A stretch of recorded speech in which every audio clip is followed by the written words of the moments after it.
మన మధ్యలో దేవుని సేవకులు దైవజనులు ఉన్నారు కనుక ఈ సమయమందు దేవదేవునికి హృదయపూర్వకమైన స్తుతులు అర్పిస్తూ కొద్ది నిమిషాలు ప్రభు నామాన్ని మహింపంచుకుందాం. హల్లెలూయా.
క్షేమముగా ఉన్నానంటే నీ కృపయే కదా యేసయ్యా.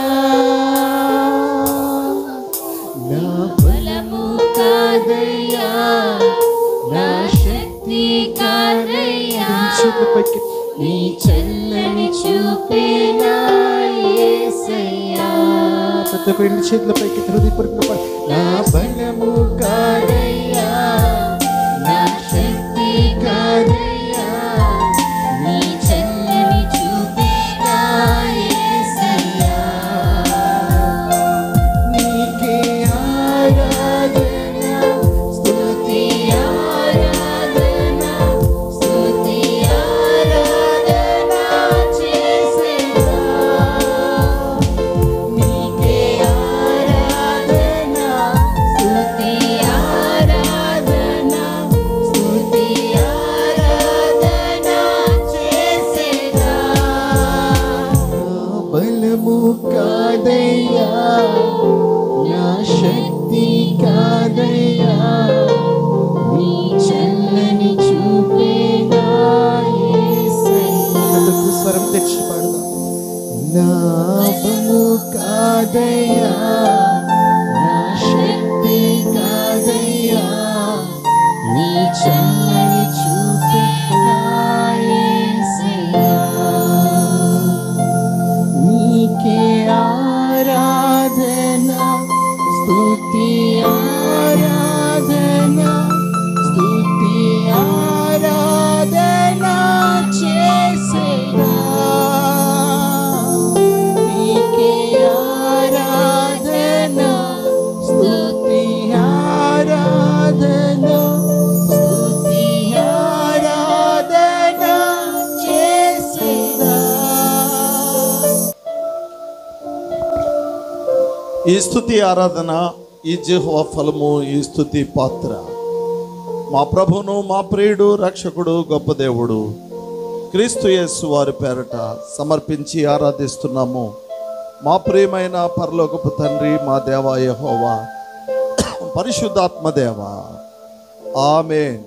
ఇక దూరంగా ఉన్న పర్లేదు, దీని వారం ఉన్న చైర్స్ రెడ్ కార్పెట్కి వారం ఉన్నాయో లేదో చూసుకోండి. గ్యాప్ ఉంటే రెడ్ కార్పెట్కి వారకు వచ్చేయాలి.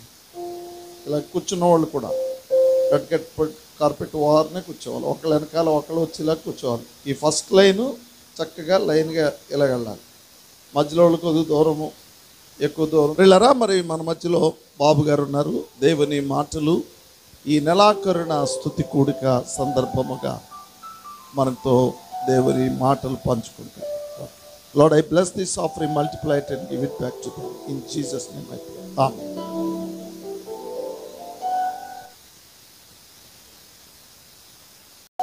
చేసి తన సన్నిధిలో మనల్ని సజీవంగా ఉంచినందుకు ఆ దేవాది దేవునికి ముందుగా కృతజ్ఞతాస్తుతులు చెల్లిద్దాం. దేవునికి స్తోత్రం చెప్దాం.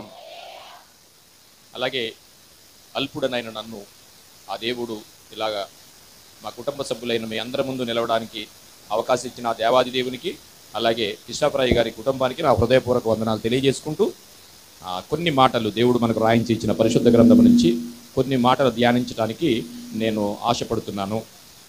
అయితే ఈరోజు అపూర్వ పుట్టినరోజా?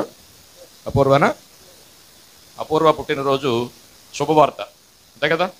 ఎందుకంటే ఇన్నాళ్ళు దేవుడు కాచి కాపాడి ఒక దయాకిరీటాన్ని దయచేసిన ఆ శుభవార్తని మనం అందరూ షేర్ చేసుకుందాం. ఇది మన సంఘానికి, వారి కుటుంబానికి, ఆమె జీవితానికి సంబంధించిన ఒక అద్భుతమైన దేవుడు దయచేసిన శుభవార్త, అంతేనా? ఇప్పుడు ఈ ప్రపంచానికి సంబంధించిన శుభవార్త ఒకటి తెలుసు కదా మీకు. ఏంటి ఆ శుభవార్త? ఏంటండి?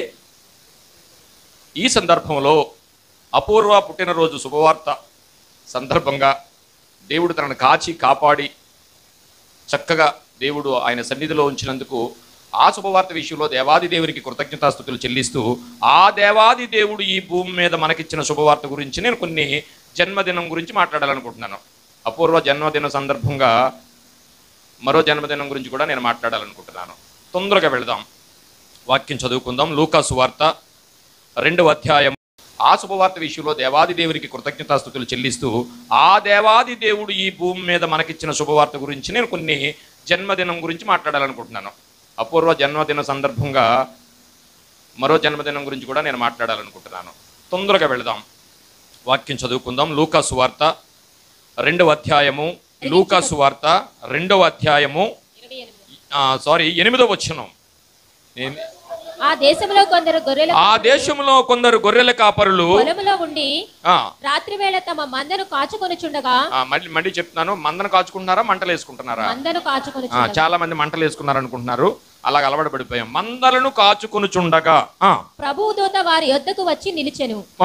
ప్రభువు మహిమ వారి చుట్టూ ప్రకాశించినందున వారి మిక్కిలి భయపడి, అయితే ఆ దూత భయపడకుడి, ఇదిగో ప్రజలందరికీ కలగబోవు మహా సంతోషకరమైన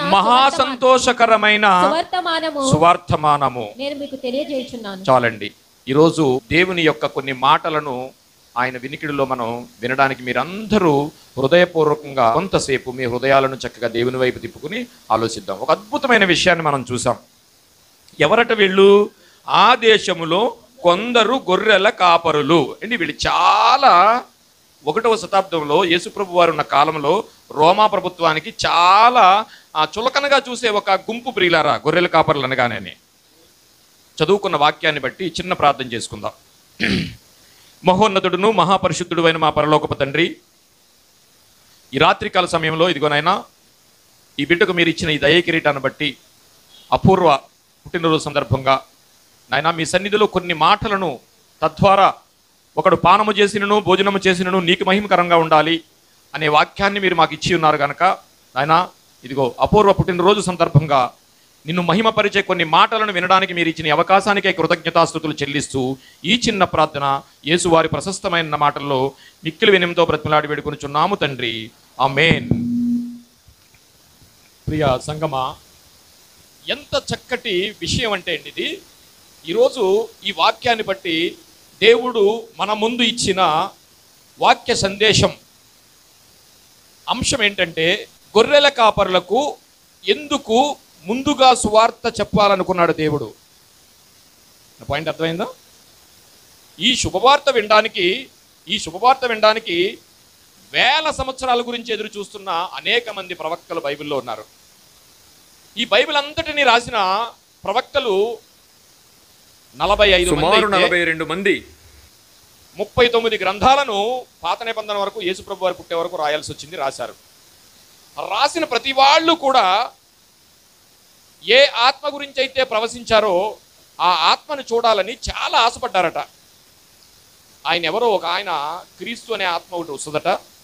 ఆ ఆత్మ దేవుడితో సమాధానం కోల్పోయిన మానవుణ్ణి మరలా ఆ బంధాన్ని లేదా తెగిపోయిన తాడుని ఆయనే ముడేస్తాడట. రాబోవు అపవాదిని ఆయనే ముళ్ళు విరుస్తాడట అని పాత నిబంధనలో అనేక ప్రవక్తలు రాశారు. కానీ ఆ ఆత్మని వాళ్ళు చూడలేకపోయారు. అంటే ఈ శుభవార్త ఎంత ఘనమైనదంటే, ఇప్పుడు మనం వినబోయే శుభవార్త ఎంత గొప్పదంటే, ఈ సృష్టిని అధిగమించిన విషయం గనక అలాంటిది ఈ గొర్రెల కాపర్లకు రోమా ప్రభుత్వంలో విసర్జించబడిన వారు ఎవరైనా ఉన్నారు అంటే గొర్రెల కాపర్లండి. ఎందుకు అంటే వారు సిటీకి దగ్గరగా ఉండరు. గొర్రెలు మేపాలంటే ఎక్కడికి వెళ్ళాలి? పూర్వం మన్యం తీసుకెళ్ళిపోయేవారు, తెలుసా మీకు? పెద్దవాళ్ళు ఉంటే అర్థమవుతుంది. గేదెల్ని ఆవుల్ని ఒక సీజన్ వచ్చేటప్పటికి మనకి ఇక్కడ కాసం దొరకదు. అప్పుడు ఏం చేస్తారంటే అండి, వాటికి మన్యానికి తోలేసాం అనేవారు. అంటే అర్థం ఏంటంటే ఇటు కత్తిపూడి అన్నవరం అటు సైడు వాళ్ళకి అప్పచెప్పేసేవారు మన పశువుల్ని. వాళ్ళు మేపి మళ్ళా మనకు కాసం వచ్చే సమయానికి ఇక్కడికి అందజేసేవారు అనమాట. సో ఆ కాలంలో ఈ గొర్రెల కాపరులు ఎక్కడికి వెళ్తారంటే వారి మందను తీసుకుని ఎక్కడికో వెళ్ళిపోతారు. ఎడారులు కానివ్వండి, ఆ పచ్చిక బయళ్ళు కానివ్వండి, అనేక చోట్ల ఉంటారు. సపోజ్ మా మందను కాస్తున్నప్పుడు ఒక తుఫాను వచ్చిందనుకోండి, వాళ్ళు ఎక్కడ పారిపోవడానికి ఉండదు, వెళ్ళిపోవడానికి ఉండదు.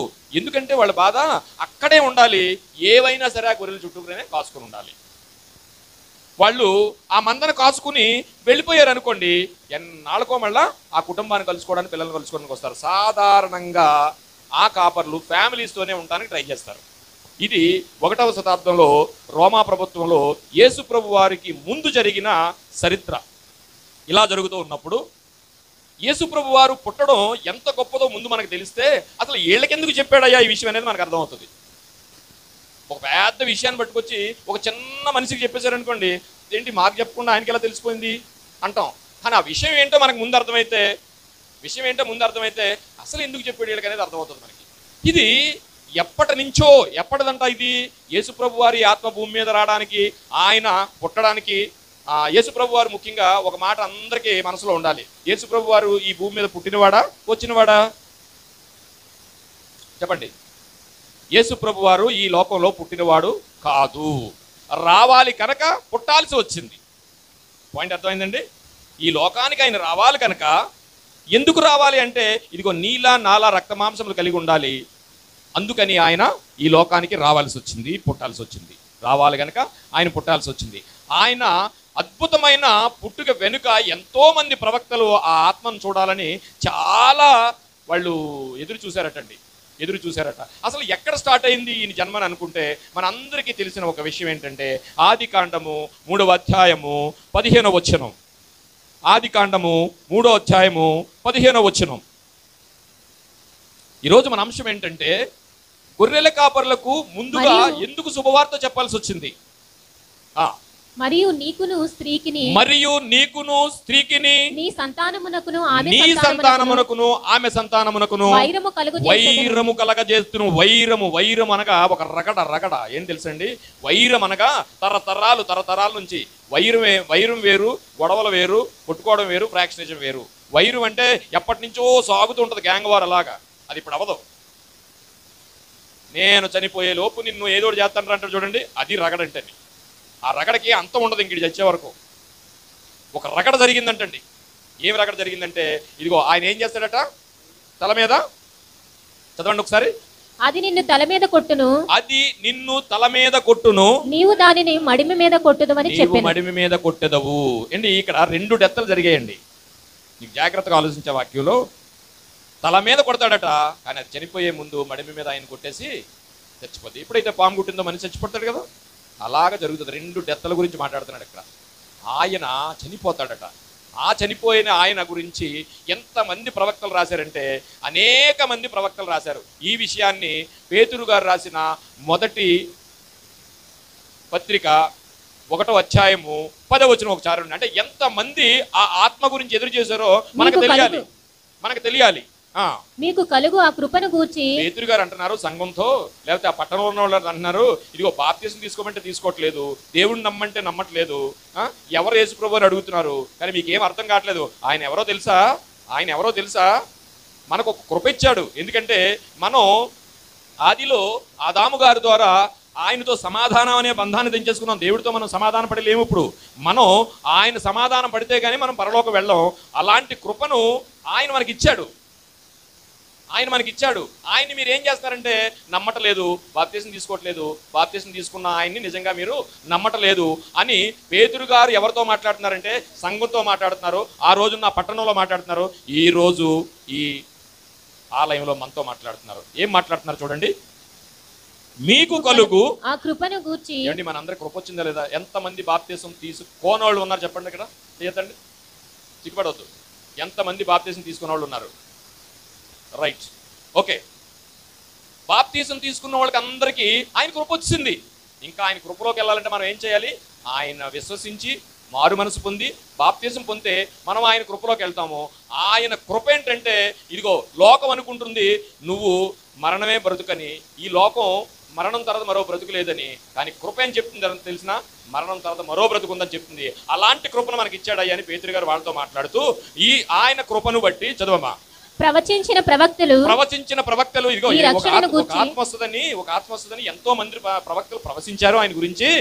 ఈ రక్షణను గురించి పరిశీలించుచు, ఏమండి మనందరికీ వచ్చిన రక్షణను గురించి పరిశీలించుచు, తమ యందున్న క్రీస్తు ఆత్మ అంటే దేవుడు వచ్చి ఏమన్నాడంటే ఇగో పలానా రోజుని మనకి పాస్టర్ గారు వచ్చి ఎవరికో ఒక కాగితం ఇచ్చి ఒక స్లిప్ ఇచ్చి ఇది పలానా వాళ్ళకి ఇచ్చారని అనుకోండి, ఇచ్చేసి వచ్చేస్తాడు అంతే.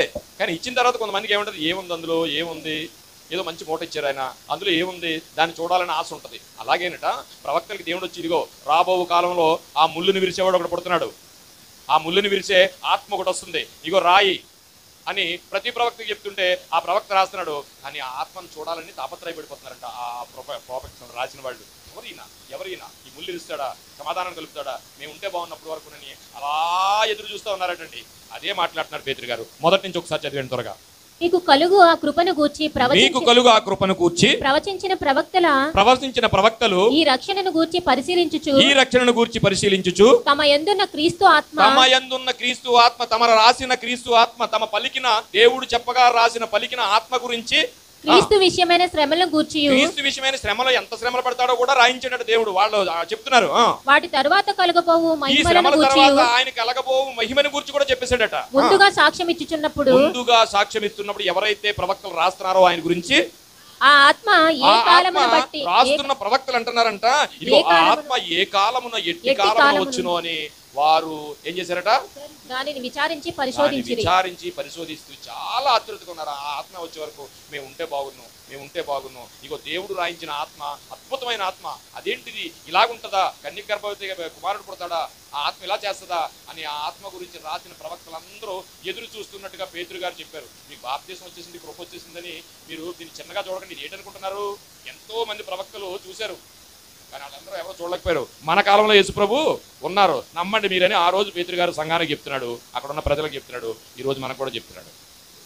అంటే ఇప్పుడు నేను ఏం చెప్పబోతున్నానంటే, ఎంత గొప్ప ఆత్మ, క్రీస్తు అయిన ఆత్మ ఈ భూమి మీదకి రావడానికి ఎంతో ప్రణాళిక అయితే, ఆ ప్రణాళిక ఆత్మను చూడడానికి ఎంతో మంది ప్రవక్తలు ఎదురు చూస్తే వాళ్ళు ఎవ్వరు లేరట. ఆయన పుట్టిన తర్వాత పశువుల కాపర్లకు చెప్పారట వెళ్ళి. ఎందుకు చెప్పారు? ఇది మన పాయింట్. ఇప్పుడు చూడండి, ఏమైనా ఆలోచన ఉందా? ఎంతమంది ప్రవక్తలు రాశారట, ఎవ్వరికీ తెలియదంట ఆయన పుట్టినప్పుడు. ఆ పశువుల కాపర్లకి ఎక్కడికో ఊరికి దూరంగా ఉన్న వాళ్ళు పశువుల కాపర్లకి చెప్పారట. ఎందుకు చెప్పారనేది మనం చూస్తున్నాం. ఈరోజు మన అంశం ఏంటి? ముందుగా ప్రపంచానికి భూమి మీద సువార్త అంటూ ఒకటి వస్తుందని ఎవరికి తెలియజేశాడు దేవుడు అంటే, ఇదిగో వెన్నిక లేని పశువుల కాపర్లకు తెలియజేశాడు. ఇప్పుడు ఆయన ఎంత మహిమ గలవాడో మనం విన్నాం కదా. ఒకసారి ఆది కాండానికి వెళ్ళి చూద్దాం. ఒకసారి ఆది కాండం 49వ అధ్యాయము 1 నుంచి చదవండి. ఆది కాండము 49వ అధ్యాయము. యాకోబు తన కుమారులను పిలిపించి ఇట్లనెను. యాకోబు తన కుమారుని పిలిపించి ఇట్లనెను. చెప్పండి. అంత్య దినములలో మీకు సంభవించబోవు సంగతులను మీకు తెలియజెప్పుచున్నాను. యాకోబు కుమారులారా కూడి వచ్చి ఆలకించుడి. మీ తండ్రి అయిన ఇశ్రాయేలు మాట వినుడి. ఆదికాండము 49వ అధ్యాయం 10వ వచనం.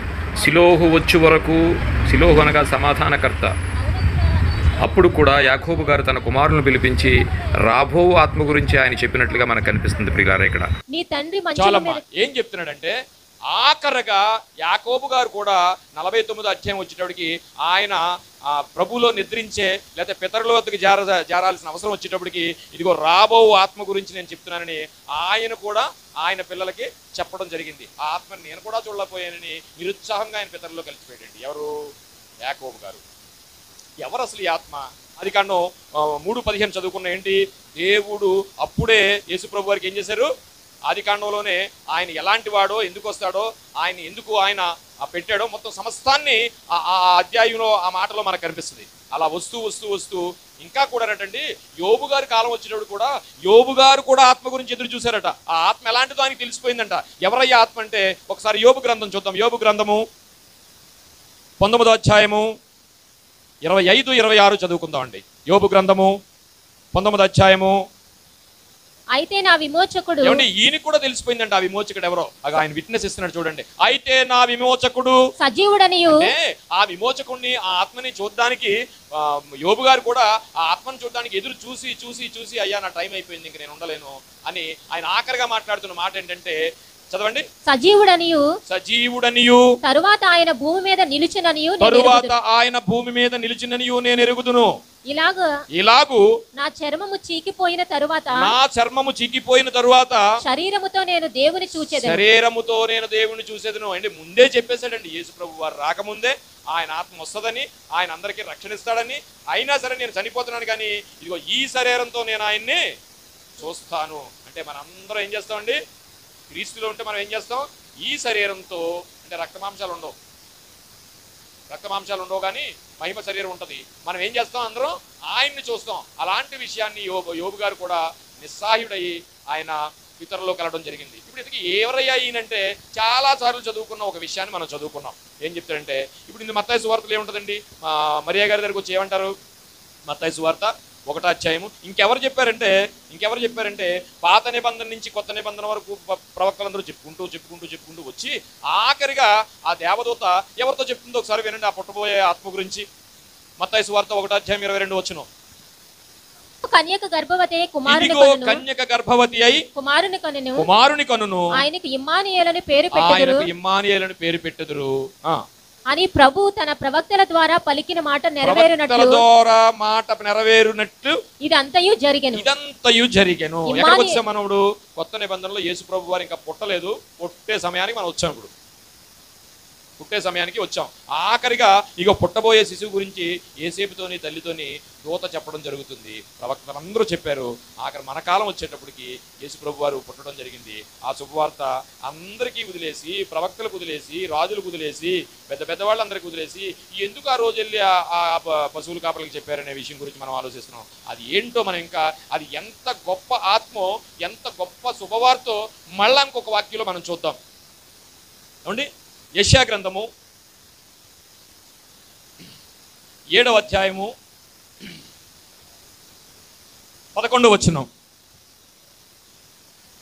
యెషయా గ్రంథము 7వ అధ్యాయము 11వ వచనం. నీ దేవుడైన యెహోవా సూచనను అడుగుము. ఒక రాజు అడిగాడు, ఏం చేస్తావు తండ్రి నువ్వు అనేసి. చెప్పు, నీకేం కావాలో చెప్పు అన్నాడు. అడిగినప్పుడు ఆ రాజుకు భయం వేసింది. అదొక చరిత్ర పక్కన పెడదాం. ఆ రాజుకు భయం వేసింది. అమ్మో, దేవుణ్ణి నేను అది కావాలి ఇది కావాలని నేను శోధించను, కనుక తండ్రిని నేనేం అడగను అని విరమించుకున్నాడు. అయినా సరే దేవుడు అన్నాడు, అడిగా నీకేం కావాలో ఏం చేయమంటే చెప్పు అని దేవుడు అడుగుతున్నాడు. నీ దేవుడైన యెహోవా వలన సూచనను అడుగుము. అది ఎలాంటిదైతే చేస్తానని తెలిసిన పాతాళమంత లోతైనను సరే. రెండోది, ఊర్ధ్వలోకమంత ఎత్తైనను సరే.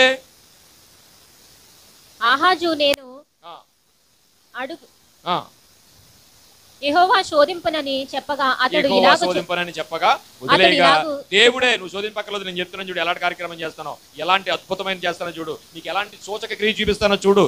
ఏం జరుగుతుందో తెలిసిన 14వ వచనం చదవండి. కాబట్టి ప్రభు తానే ఒక సూచన మీకు చూపును. ఆలకించుడి. కన్యక గర్భవతి అయి కుమారుని కని అతనికి ఇమ్మానుయేలని పేరు పెట్టుదుము. ఏమండి, ఇది చక్కగా క్రిస్మస్ రోజుని మనకు గుర్తున్నప్పుడల్లా చక్కగా చదివేసుకుని పక్కనెట్టేస్తాం. కొన్ని విషయాలు చాలా బలంగా ఉంటాయి, కానీ మనం ఏం చేస్తామంటే ఇప్పుడు ప్రతి సంవత్సరం చదువుకుంటున్నాం కదా, వదిలేస్తాం అనమాట. ఈ విషయం ఏంటిది? కన్యక గర్భవతి అయి కుమారుని కనును. How it is possible? Isaiah ఒక సూచక్రియ అడుగుతున్నాడు కదా, ఈ రాయి నేనే చెప్తాను అని యెషయా గారిని పిలిచాడు. ఒక అద్భుతమైన విషయాన్ని సూచక్రియ చెప్తాను రాయి అనగానే ఆయన ఏం చేశాడంటే యెషయా గ్రంథం పట్టుకుని, యెషయా గారు కలం పట్టుకుని, యెషయా గారు రాయరులండి, మీకు ఒక విషయం తెలియాలి. యెషయా గారు రాయరు. ఆయనకు ఒక శిష్యుడు ఉన్నాడు. దేవుడు యెషయా గారికి చెప్తాడు, యెషయా తన శిష్యుడికి చెప్తాడు, శిష్యుడు రాస్తూ ఉంటాడు. అదనమాట. సో ఇక్కడ ఏమి రాయమంటానంటే యెషయాని, కాబట్టి ప్రభువు తానే ఒక సూచక్రియ మీకు చూపుతున్నాడు, ఆలకించుడు. అది ఏంటో తెలుసా? కన్యక గర్భవతి అయి కుమారుని కనును, అతనికి ఇమ్మానుయేలని పేరు పెట్టదు. ఇమ్మాన్ అనగా తోడు. ఏమండి, యెషయా గారు గజ్జ ఆడిపోయి ఉంటాడు. ఎందుకంటే కన్యకేంటి ప్రభువా, ఇటు కన్యకగా గర్భవతి అవడం ఏంటి, ఎలా అవదు కదా, నువ్వేంటి రాసేమన్నా మర్చిపోయాని చెప్పావా నువ్వు? నో, అదే సూచక్రియ నేను చేస్తున్నాను చూడు. అది ఎంత గొప్పదో తెలుసా? నేను చెప్తాను విను. పైన మాట్లాడుతున్నాడు చూడండి 11. ఏంటి కన్యక గర్భవతి కుమారుని కనడం అంటే, ఇప్పుడు మనందరికీ ఒక అలుసైన మాటలు కొన్ని విషయాలు తెలుస్తాయి. కన్యక గర్భవతి కొన్నారంటే అమ్మాయికి పెళ్ళి అవ్వలేదు, తప్పు చేసింది, దానివల్ల గర్భం ధరించింది, ఇలా అనుకుంటాము మనం. కాదు, అలాగ కాకుండా కన్యకే గర్భవతి అవుతుంది. How it is possible my God? యెషయా అడుగుతున్నాడు. యెషయా రాయి, నేను చెప్తున్నాను కదా. నువ్వు అన్నాడు చూడండి, ఏమన్నాడు? కన్యక గర్భవతి అయి కుమారుని కని అతనికి కని. అప్పుడు చెప్పేసాడండి. రేపు జరుగుతుందో లేదో తెలియదు. మనం ముందేం చదువుకున్నాం మత్తయిలో, ఇదిగో కన్యక గర్భవతి అయి కుమారుని కను, ఆయనకి ఇమ్మానుయేలని పేరు పెట్టదు అని చెప్పేశాడు అక్కడ.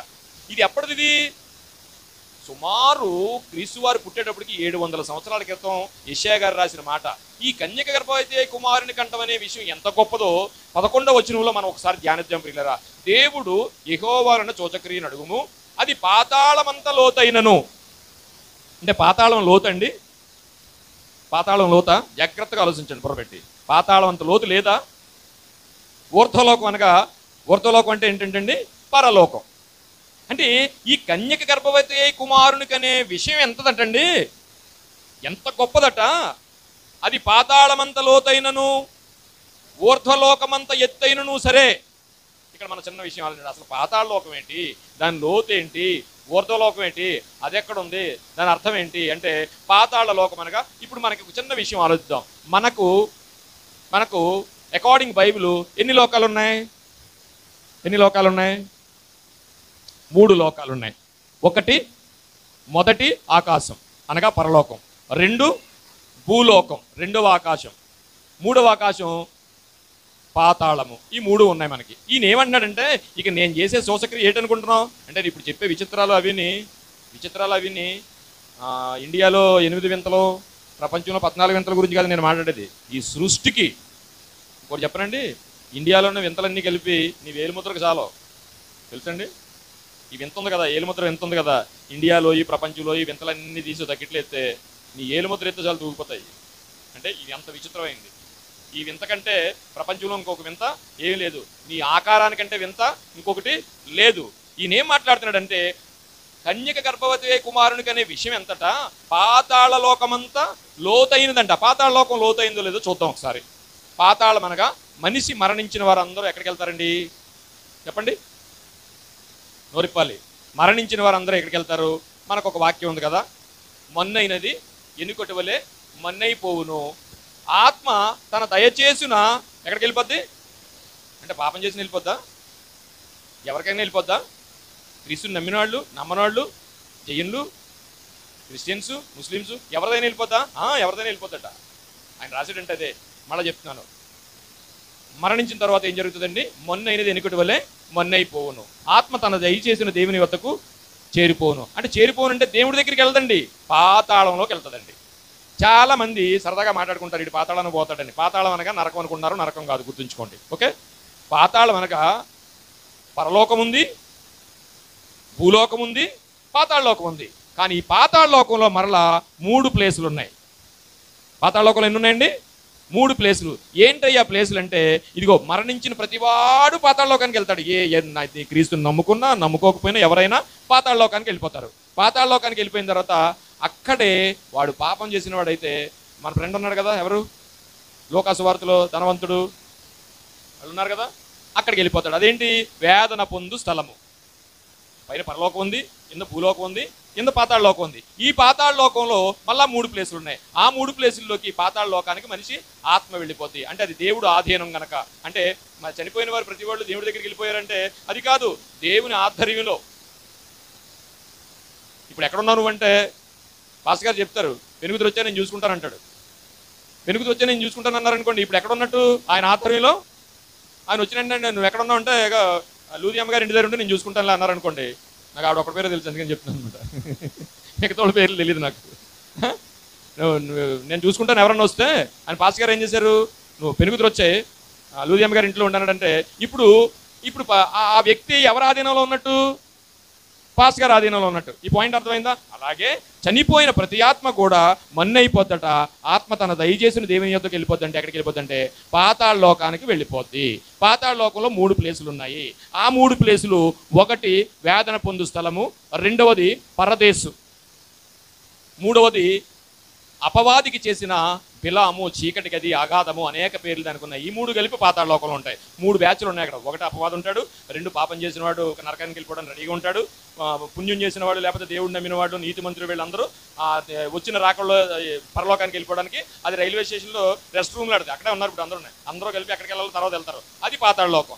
ఎందుకు పాతాళ లోకం అంత లోతయింది అంటే, పాతాళ లోకం ఎంత లోతో మనకు తెలియాలంటే అండి, ఆదాము నుంచి ఇప్పటి వరకు ఎంతమంది చచ్చిపోయారండి? ఇప్పుడు మనకున్న జనాభా ఎంత? ప్రపంచ జనాభా 800 కోట్లు. నిమిషానికి 10 మంది చచ్చిపోతున్నారు అంటున్నారు. ఇప్పుడు ఆదాము గారు పుట్టిన తర్వాత అప్పటి నుంచి ఇప్పటికీ ఎంతమంది చచ్చిపోయారండి? వాళ్ళందరూ ఎక్కడ ఉన్నారనుకుంటున్నారు? పాతాళ లోకంలో ఉన్నారు. ఇంక చెప్పండి ఇంకెంత లోతో అంటే, పాతాళ లోకం అంత లోతయింది, ఇంకేది లేదంట. యేసు ప్రభు వారు పుట్టడం అనే విషయం ఎంతంటే పాతాళ లోకం అంత లోతయిందట. దేవునికి స్తోత్రం. పాతాళ లోకం అంటే లోతు అంటే అంత లోతైన ప్రదేశము కానీ అంత లోతైన లోకం కానీ ఈ సృష్టిలో ఎక్కడా లేదు. ఆయన పుట్టడం అనేది అంత గొప్ప. రెండవది ఏమంటాడంటే ఊర్ధ్వలోకం అంతా ఎత్తైనను సరే, ఈ ప్రపంచంలో ఈ సృష్టిలో మనకు కనపడుతున్న ఈ విశ్వం అంతా ఒక భూమి అయితే ఈ భూమి నుంచి పరలోకానికి వెళ్ళాలంటే ఆ కొలతలు ఎవరికి తెలీదు. అంత గొప్ప సూచకగిరి చేయగా ఆయన పుట్టాడండి. ఎవరు? యేసుప్రభు వారి పుట్టుక ఎంత గొప్పదంటే అండి, పాతాళ లోకం అంతా లోతైందట, ఊర్ధ్వలోకం అంతా ఎత్తైందంట. ఈ రెండు సృష్టిలో ఎక్కడా ఇంతకంటే గొప్పవి పెద్దవి లేవు. అది ఆయన పుట్టుక. ఏంటి ఇలాంటి పుట్టుక పుట్టిన ఆయన్ని ఎంతమంది చూడను ఆయన్ని. పుట్టిన వెంటనే పుట్టితే ఎప్పుడు పుడుతుందో ఆత్మని చూసిన వాళ్ళు వీళ్ళందరూ కలిసి పుట్టిన వెంటనే వాళ్ళకి చెప్పారేటండి. వెళ్ళి ఎందుకు చెప్పారు? ఇప్పుడు మనం ఇందాక చదువుకున్నాం కదా, 2వ అధ్యాయం 8 నుంచి 12 వరకు చదువుకున్నాం కదా. ఈసారి కాస్త పైకి వెళ్ళి అరకు వచ్చేయండి, క్లోజ్ చేద్దాం. వారు అక్కడ ఉన్నప్పుడు ఆమె ప్రసవ దినములు నిండెను గనుక తన తొలిచూలు కుమారుని కని పొత్తెగుడ్డలతో చుట్టి సత్రంలో వారికి స్థలము లేనందున ఆయనను పశువుల తొట్టిలో పరుండబెట్టెను. పశువుల తొట్టిలో అండి, మన పశువుల పాకలో కాదు. పెద్ద పెద్ద పాకలు వేసేస్తున్నారు ఈ మధ్య పెద్ద పెద్ద చర్చిల్లో. పాకలు వేసేసి అందులో పెద్ద పెద్ద ఇది పెడుతున్నారు. పశువుల పాకలో పుట్టలేదు. ఆయన ఎక్కడ పుట్టాడో రాయలేదు ప్రియులారా. అప్రాక్స్గా మనకు ఉంటుంది కానీ మరోసారి చెప్పుకుందాం. ఆయన ఎక్కడ పుట్టాడో రాయలేదు కానీ, పుట్టిన స్థలం రాయలేదు కానీ ఎక్కడ పండుకోబెట్టారో కరెక్ట్గా రాశారు. చెప్పిన వెంటనే ఫలానా ఆయన తెలియడానికి క్లియర్గా ఉంది అక్కడ. ఏంటి, యేసుప్రభు వారు పుట్టుక ఒక ప్రణాళికాబద్ధమైనది, ఒక క్రమమైనది. ఎక్కడా కూడా దేవుడు వేసిన ప్రణాళిక ఏమీ కాకుండా చక్కగా జరిగింది. ఏంటి చూడండి, వారు అక్కడ స్థలము లేనందున ఆయనను పశువుల తొట్టిలో పరుండబెట్టి ఆ దేశంలో కొందరు గొర్రెల కాపరులు. ఏమండి ఇక్కడ చూడండి ఎలా ఉందో. ఈ కర్త రాసే లోకా గారు రాస్తున్న విషయం చూస్తే, లోకా గారు ఒక డాక్టర్ అండి. చాలా క్లారిటీ ఉంటుందండి ఆయన రాసేది విషయంలో. ఎంత క్లారిటీ అంటే మామూలు క్లారిటీ కదనమాట. ఆయన ఏం రాస్తున్నాడు చూడండి, ఇక్కడ జాగ్రత్తగా అబ్జర్వ్ చేయండి. మనం 6వ వచనం చదువుకున్నాం. వారు అక్కడ ఉన్నప్పుడు ఆమె ప్రసవ దినములు నిండెను గనుక తొలిచూలు కుమారుని అనేది అండర్లైన్ చేసుకోండి. దీని గురించి నేను చెప్తాను, ఇంకొక 10 నిమిషాలు ముగిస్తాను నేను. పొత్తిగుడ్డలతో చుట్టి ఇక్కడ ఏమండి, కామన్ గా ఇక్కడ కూడా పొత్తెగుడ్డలు అనగా మనకేంటంటే ఒక టర్కీ టవల్ చుడతాం పిల్లలకు పుట్టినండి. ఎందుకంటే తల్లి గర్భంలోంచి బయటకు వచ్చినండి. తల్లి గర్భంలో ఉన్న టెంపరేచర్ వేరు, బయట ఉన్న టెంపరేచర్ వేరు. తల్లి గర్భంలో బయట ఉన్న టెంపరేచర్ కంటే ఎక్కువ ఉంటుందండి. అందుకని ఎప్పుడైతే బిడ్డ తల్లి గర్భంలోంచి బయటకు వచ్చాడో వెంటనే ఏం చేస్తారండి, కొన్ని గుడ్డలు చుడతారు. ఎందుకంటే ఆ టెంపరేచర్ కవర్ చేయడానికి, చలి గట్ట పెట్టకుండా ఉండడానికి కడతారు. ఇది కామన్గా జరుగుతుందండి. అది ఎందుకు రాశారండి అందులోని? ఎక్కడ పుట్టారో రాయలేదు, ఎప్పుడు పుట్టారో రాయలేదు, ఎలా వచ్చారో రాయలేదు, ఎక్కడెక్కడ తిరిగారో రాయలేదు, ఏమీ రాయలేదు. కానీ ఏమి రాశారు అందులో? పొత్తెగుడ్డలతో చుట్టి. అంత అవసరమా? ఎందుకు రాశాడు, ఎందుకు రాయించాడు? చుట్టి సత్రంలో వారికి స్థలము లేనందున ఆయనను పశువుల తొట్టెలో 2 ఇండికేషన్ చేస్తున్నాయి. ఒక ఇండికేషన్ ఏంటంటే ఆయన పొత్తెగుడ్డలతో చుట్టబడి ఉన్నాడు. రెండో ఇండికేషన్ ఏంటంటే పశువుల తొట్టెలో. బొమ్మలన్నీ తీశాను కానీ కొంచెం టైం లేక తీసుకురాలేకపోయాను నేను అండి. తొట్టెలో కూర్చోండి. ఇక్కడ 2 అడ్రస్లు ఉన్నాయి మనకి. ఏంటున్నాయి? ఒకటి క్లియర్, ఆయన ఎక్కడ చూడండి అంటే చెప్పేశారు. ఏం చెప్పారు? ఇప్పుడు మనం ఇందాక చదువుకున్న విషయం అక్కడి నుంచి కంటిన్యూ చేశారు. ఏం చేశారు చూడండి, రాస్తున్న గ్రంథకర్త ఏం చేస్తున్నాడంటే, సత్రంలో వారికి స్థలము లేనందున ఆయన పశువుల తొట్టిలో పరుండబెట్టెను. అక్కడికి ఒకటి అయిపోయింది. వెంటనే ఇంకేమన్నా రాయాలి, కానీ ఆయన ఏం రాశాడు?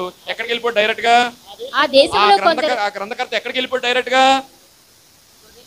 గొర్రెల కాపర దగ్గరికి వెళ్ళిపోయాడు. చూడండి ఎందుకో కానీ.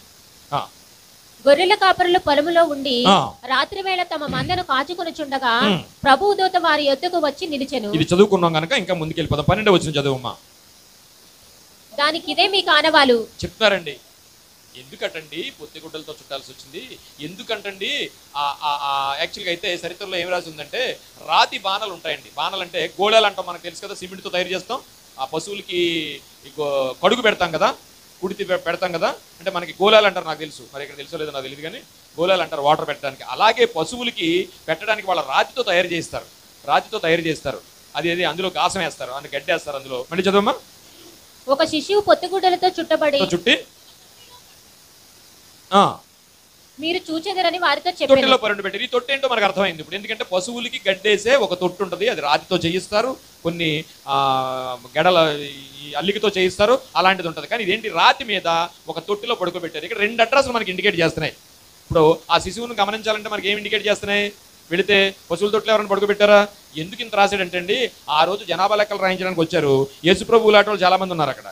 పిల్లల్ని తీసుకుని ఎంతో మంది వచ్చారు. సత్రం అంతా నిండిపోయింది. మరొకసారి చెప్పుకుందాం, ఆ సత్రం ఎవరిదో తెలుసండి? సత్రం ఎవరిదో తెలుసా? ఆ పుట్టినైందే. అందుకని ఓ మాట రాస్తాడు, నక్కలకు గొరియలు ఉన్నవి కానీ లేదట. ఇదేనండి అసలు, ఎందుకంటే ఆయనదే సత్రం అండి అది. తర్వాత మాట్లాడుకుందాం దాని గురించి. వచ్చారు, అక్కడికి వచ్చారు. వెంటనే గ్రంథకర్త ఎక్కడికి వెళ్ళిపోయారంటే ఆ దేశంలో కొందరు కర్ర కాపురని. చూడండి చక్కగా మారిపోయింది. 12వ వచనం చదువుకుందాం.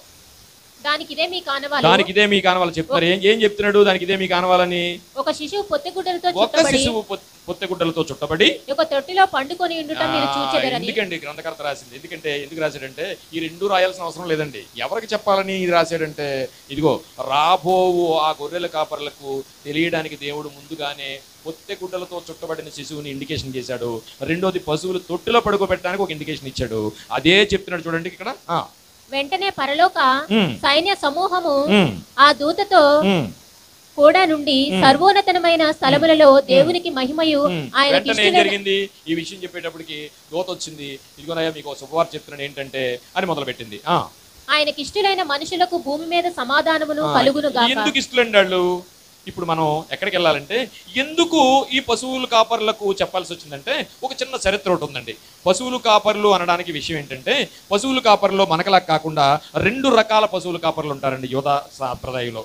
యోధా గొర్రెలు మంద కాసేవాళ్ళ దాంట్లో 2 రకాల పశువుల కాపర్లు ఉంటారు. ఇక్కడ మనకు సాధారణంగా గొర్రెల కాపర్లు ఉంటారు చాలా మంది. వాటిని తీసుకెళ్తారు, చక్కగా మేపుతారు. చాలా ఇక్కడ కూడా జరుగుతూ ఉంటాయి. మా ఇంటి దగ్గర కూడా చాలా మంది ఉన్నారు ఆ గొర్రెలు కాసేవాళ్ళు. వాళ్ళు తీసుకెళ్ళిపోతారు. కానీ 2 రకాల ఆ కాపర్లు 1వ శతాబ్దంలో ఉండేవారు. ఎందుకో తెలిసిన ధర్మశాస్త్రం నడుస్తుంది అప్పుడు యేసుప్రభు వారు రాకముందు. అంటే యేసుప్రభు వారు పాత నిబంధన వాడా కొత్త నిబంధన వాడా చెప్పాలి? యేసుప్రభు వారు పాత నిబంధన వాడా కొత్త నిబంధన వాడా? యేసుప్రభు వారు పాత నిబంధనకు కొత్త నిబంధనకు మధ్యవర్తి. మరో విషయం చెప్పుకుంటే ఆయన పాత నిబంధనలో ఉన్నవాడే.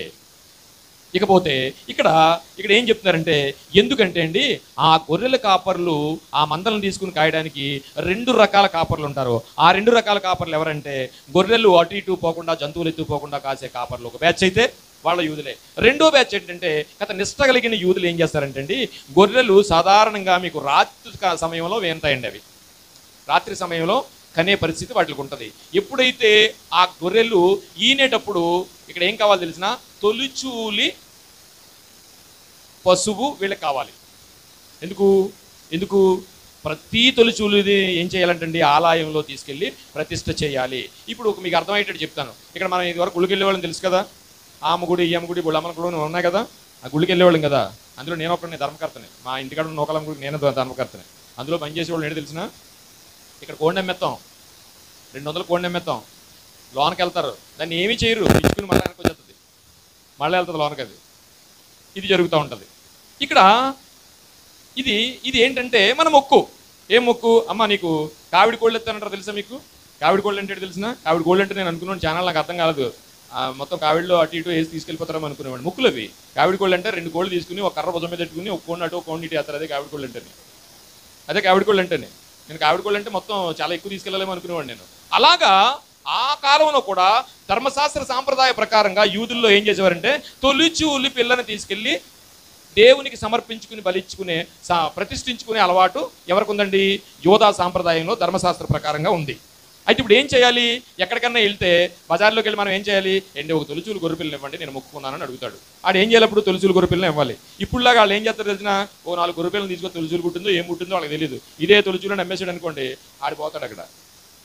కానీ అలా జరిగేది కాదండి. దేవుడు వెంటనే ధర్మశాస్త్రంలో ఏంటంటే, పంటికి పన్ను కంటికి కన్ను చెయ్యికి చెయ్య తీసేయడమే. విశ్రాంతి దినానికి వెళ్ళకపోతే ఏం చేశారండి? రాళ్ళు తీసుకుని పాడులో పెట్టి కొట్టి చంపేశారా? అది ఆజ్ఞ. అలాంటి ఆజ్ఞలు ఉన్నాయి. ఈ 2వ గుంపు ఏం చేస్తుందంటే, ఈ 2వ కాపర్లు ఏం చేస్తారంటే, ఆ రాత్రికాల సమయంలో గొర్రె ఏనడం మొదలెట్టిన తర్వాత 2 నుంచి 3 కంటారు కదమ్మా, మీకు తెలుసా? ఆ మేక పిల్ల ఒక 2 నుంచి 3 పిల్లల వరకు కూడా వస్తాయి. ఆ వచ్చేటప్పుడు ఏదైతే తొలిచూలు పిల్ల వస్తుందో తెల్లవార్లు కూడా అలాగ కంటికి నిద్ర లేకుండా 3 పిల్లలు బయటకు వచ్చినా 2 పిల్లలు బయటకు వచ్చినా వీళ్ళు లాగేయడానికి లేదు. నేను ఇక్కడ చూశాను. ఇక్కడ ఏం చేస్తారంటే, బాగా వచ్చిన తర్వాత మాయంతా పడిపోయిన తర్వాత, ఇప్పుడు మనకి డెలివరీ నాకు సాధారణంగా ఏంటంటే ఫిమేల్స్ డెలివరీ కూడా నాకు తెలుసు. నేను డెలివరీ చేసేసిన రోజులు కూడా ఉన్నాయి చాలా చోట్ల. ఫిమేల్స్కి నేను డెలివరీ కూడా చేసేవాడిని. ఇప్పుడు సాధారణంగా ఇక్కడ గొర్రెల మేకలకి ఏం చేస్తారంటే ఓ 2 పిల్లలు ఏంది అనుకోండి, దానికి ఆలు వస్తుంది, దీని మొహం వస్తుంది, ఈ 2 కలిపి వస్తాయి. ఒకటి డైరెక్ట్గా వచ్చింది అనుకోండి బయటికి, వీడు ఏం చేస్తాడంటే ఆ మేకకి హెల్ప్ చేస్తాడు, దాన్ని బయటికి లాగేస్తాడు. కానీ ఇక్కడ ఏం చేయాలి తెలుసా, వాళ్ళు తెల్లవారులు కూడా ఎంత టైం అయినా సరే ఏది ముందు భూమి మీద పడద్దో దానికి ఎర్రదారం కట్టాలి. దేవునికి స్తోత్రం. ఎందుకంటే తొలిచూలు పిల్లలు వాళ్ళు ఏం చేయాలంటే యెహోవాకు అర్పించాలి. అందుకని తొలిచూలు ఆ పవిత్రమైన పరిశుద్ధమైన, లేకపోతే ఆ ధర్మశాస్త్ర ప్రకారంగా దేవుడు మోషేకి ఇచ్చిన ధర్మశాస్త్ర ప్రకారంగా తొలిచూలు అనే దాన్ని ప్రతిష్ఠ చేయాలి కనుక ఒక పవిత్రమైన పరిశుద్ధమైన ఒక మంద కాపర్లు ఈ పనిలో ఉంటారు. కానీ దేవుడు మీకు ఈ రోజుతో మీకు తొలిచూలి పని లేదు. అందుకే తొలిచూలి పిల్లని రాసేటువంటి పైన చదవండి ఒకసారి. తన తొలిచూలు కుమారుని కానీ పొట్టె గుడ్డలతో చుట్టి సత్రంలో వారికి స్థలము లేనందున పెట్టాను. ఇంకేమన్నా రాయాలి కదా, అవి వెంటనే ఏం రాసి చూడండి, ఎక్కడికి వెళ్ళిపోయినా చూడండి. దీనికి దానికి ఏమైనా సంబంధం ఉండండి. అక్కడ ఎప్పుడైతే తొలిచూలు బిడ్డ పుట్టాడో ఆ తొలిచూలు బిడ్డ గురించి తొలిచూలు వాడి దగ్గరికి వాక్యం వెళ్ళిపోయింది. చూడండి ఎక్కడికి వెళ్ళిపోయిందో. అసలు దానికి దీనికి సంబంధం ఉందా? ఆ వాక్యానికి ఈ వాక్యానికి సంబంధం ఉందా? లేదు. మనం చదవండి ఒకసారి. ఆ దేశంలో కొందరి గొర్రెల కాపరులు పొలములో ఉండి కాచుకొని చుండగా ప్రభుదూత వారి యొద్దకు వచ్చి, ప్రభువు మహిమ వారు చుట్టూ ప్రకాశించెను, జనములు నీ వెలుగునకు వచ్చెదరు. ప్రభువు దూత ప్రకాశం వారి మీద పడింది. ఇది ప్రవచనం. ప్రభువు దూత వారి యొద్దకు వచ్చి నిలిచెను, ప్రభువు మహిమ వారి చుట్టూ ప్రకాశించినందున వారు మిక్కిలి భయపడిరి. కానీ భయపడకుడి, మిక్కిలి ఆశ్చర్యపడిరి. చాలా ఆశ్చర్యపడ్డారండి, భయపడ్డారండి. కానీ మొట్టమొదటిగా ఎందుకు పశువుల కాపర్లకి ఈ వార్త వెళ్ళిందంటే, ఇదిగో తొలిచూలు బిడ్డ అక్కడ పొట్టుగుడ్డలతో చుట్టబడింది, ఇక మీకు తొలిచూలు పిల్లని బలివ్వాల్సిన అవసరం లేదు. మీకు కావాలంటే లూకాసు వార్త 2:34 చదవండి. 34 ఇంకా పైన 30 కాదండి, లూకాసు వార్త 2 కాదు, ధర్మశాస్త్రం చెప్పున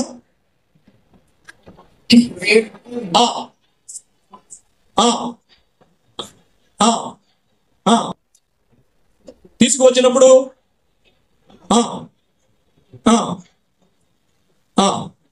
అమ్మా ఇంకా పైకి వెళ్ళాలి.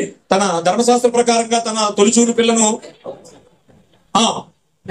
ప్రభువుకు ప్రతిష్ఠించే తొలిచూలు ఒక పిల్లని ఎవరు ప్రతిష్ఠించాలంటండి? ఏమండి, మనందరికీ ఒకే ఒక తొలిచూలు బిడ్డ పుట్టాడు, ఆయన యేసు ప్రభు వారు. ఆయన మన గురించి మరణం అవుతున్నారు కాబట్టి ఇంకెక్కడ తొలిచూలు పిల్లని ఇవ్వాల్సిన అవసరం మీకు లేదు నాన్న. మీరు చాలా నుంచి తొలిచూలు బిడ్డ గురించి ఈ మంద కాచుకుంటూ మీరు ఎక్కడే బ్రతుకులు గడిపేస్తున్నారు. ఇంకా మీకు అవసరం లేదు. ముందు మీకే చెప్పాలనుకున్నాడు దేవుడు. వాడి దగ్గరికి వచ్చి, ఇదిగో ప్రభువు దూత అక్కడ పొత్తి గుడ్డలతో చుట్టుంది. ఎందుకు పొత్తి గుడ్డలు రాశాడంటే అండి, వాళ్ళు వచ్చి చూడాలి. అక్కడ వాళ్ళు వచ్చి చూడాలి, లేకపోతే ఎలా తెలుస్తుందండి?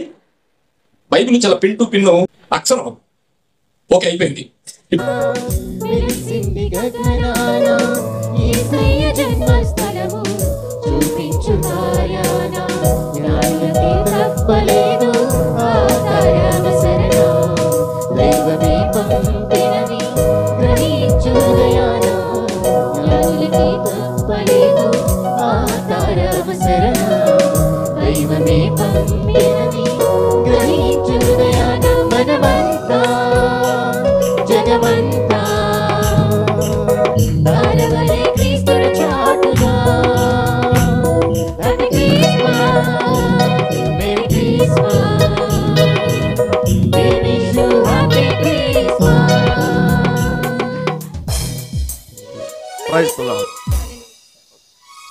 దేవునికి స్తోత్రం చెప్దాం. మరోసారి గట్టిగా చెప్పండి, హల్లెలూయా. ప్రభునందు ప్రియులరా, దేవుడు అద్భుతమైన సందేశాన్ని మన వెనుకడిలో వినిపింపచేశారు. ఆ యొక్క పశువుల కాపరులకు, గొల్లలు కాదా, గొల్లలు అనేస్తాం మనం, గొల్లలని బైబిల్లో లేదు, పశువుల కాపరులు అని మాత్రమే ఉన్నది. అట్లాగే మంట కాచుకుంటున్నారు అంటారు. మంట కాదు, మందను కాచుకొనుచున్నారు. చక్కని విషయాలు మరి లేబాబు గారి ద్వారా మనం విన్నాం. మరి వారికే ముందుగా ఎందుకు ఈ శుభవర్తమానం తెలియచేయబడింది అనేటువంటి విషయాన్ని కూడా చక్కని మర్మాన్ని మరి వారు తెలియపరిచారు. నిజానికి యేసు ప్రభువే ఒక మర్మం. బైబిల్ అదే మాట్లాడుతుంది. కొలసి 1:25 ఆ మర్మమును గూర్చి అంటాడు. కొలసి 1:27 ఆ మర్మమైన క్రీస్తు అంటాడు. ప్రియులరా, క్రీస్తే ఒక మర్మము. కొలసి 4:4 నేను బంధకములలో ఉంచబడుటకు కారణమైన క్రీస్తు మర్మము. So Christ himself is a secret. యేసుప్రభువే ఒక మర్మము. దేవునికి స్తోత్రం. ఈ లోకానికి ఆయన ఒక మర్మం. ఈ లోకానికి ఆయన ఒక వివాదాస్పదమైన గురుతు. ఈ లోకానికి ప్రభువారి యొక్క జన్మము ఒక కలవరం. సో కనుక ఆ మర్మమును గుర్చిన సత్యాన్ని ఈరోజు చక్కగా లేబాబు గారు మరి ద్వారా దేవుడు వివరించారు. మరి ఈ వాక్యము మన హృదయాల్లో ఫలింపచేయను గాక. హల్లెలూయా, హల్లెలూయా. ఇక ఆ గొల్లలు, ఆ యొక్క పశువుల కాపరులు ఇక కాచుకుని ఉండాల్సిన పని లేదు. ఎందుకంటే ఆయనే తొలిచూలుగా బిడ్డగా మన కొరకు పుట్టాడు. యెషయా గ్రంథం 9:6 మనందరూ తెలుసు కదా. ఎలా అనగా మనకు శిశువు పుట్టెను, మనకు కుమారుడు అనుగ్రహించబడను. ఆయన తొలిచూలుగా ప్రథమ సంతానముగా, ప్రథమ ఫలముగా ఆయన మన కొరకు ఈ లోకంలో జన్మించాడు. కనుక పశువుల కాపరుల యొక్క నిరీక్షణకు తెరదించబడింది. అలాగే సర్వ మానవాళి పాప విమోచన కొరకై శిలువ కార్యము మరి నెరవేర్తించబడింది. మనందరం ధన్యులమయ్యాం. దేవునికి స్తోత్రం కలుగును గాక. హల్లెలూయా. ప్రియులరా, నెలంతా దేవుడు మనల్ని కాపాడారు. అవునా?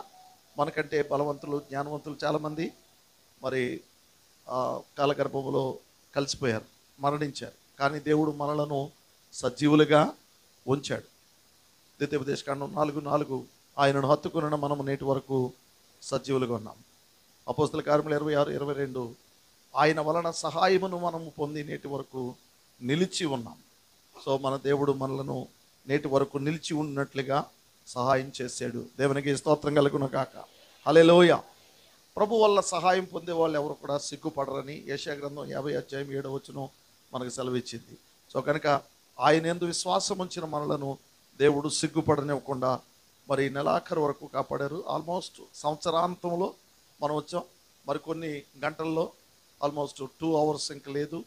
2 hours ఆఖరి నెలలోకి ప్రవేశించబడుతున్నాం. మరి తుఫాను మధ్యలో తుఫానుని జయించి వర్షాన్ని దాటుకుని మీరందరూ కూడా దేవుని సన్నిధికి వచ్చారు. దేవుడు మిమ్మల్ని బట్టి పరలోకంలో చప్పట్లు కొడుతున్నాడు. ఇక్కడ మీరు కొడితే దేవునికి స్తోత్రం కలుగును గాక. పరలోకంలో దూతలు చప్పట్లు కొడుతున్నాయి. మీ నిమిత్తం మీరు కూడా కొట్టండి. హల్లెలూయా, హల్లెలూయా. చిన్న వర్షం వస్తే కొంతమంది మరి ఆగిపోతున్నారు. కానీ మీరు నెలంతా కాపాడాడు, సంవత్సరం అంతా కాపాడారు అని చెప్పి దేవుని సన్నిధికి వచ్చి చక్కగా మీరు దేవుని ఆరాధించడానికి వచ్చారు. మిమ్మల్ని బట్టి పరలోకం సంతోషిస్తుంది. దేవునికి మహిమ కలుగును గాక.